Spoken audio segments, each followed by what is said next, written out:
Back to Vedas जो movement हम देख रहे हैं, तो इसके पहले एक समाज ऑलरेडी भारत में फॉर्म हुआ, ब्रह्म समाज। ठीक है।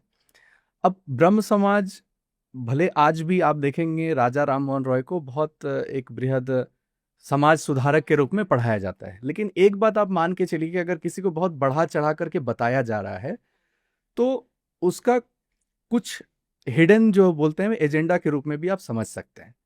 थोड़ी हिस्ट्री में यदि हम जाएंगे तो राजा राम मोहन रॉय कौन थे? मुंशी थे, एम्प्लॉय थे ईस्ट इंडिया कंपनी के। 31 साल की उम्र में उनकी जॉब लगी थी। ठीक है। वो इन्फ्लुएंस्ड भी थे, जो विश्व की साहित्य है क्रिश्चियनिटी से भी इन्फ्लुएंस थे। और हम क्या करते हैं कि जो राजा राम मोहन रॉय के बारे में जो लोग पढ़ते हैं, उससे हम उनकी अवधारणा बना लेते हैं, वो उन्होंने क्या कहा उसे नहीं पढ़ते। तो उनके जो लेटर्स थे, वो वहां पर लिखते हैं कि भारत में वेद को नहीं पढ़ा जाना चाहिए, संस्कृत को उतना, आप समझ लीजिए कि जो भी गुरुकुल थे भी संस्कृत आधारित। ईस्ट इंडिया कंपनी आप कह सकते हैं, ब्रिटिश गवर्नमेंट कुछ समय बाद आई, पहले तो एक ट्रेडिंग कंपनी आई। ठीक है।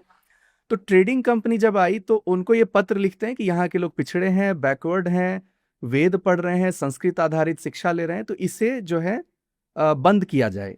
ठीक है।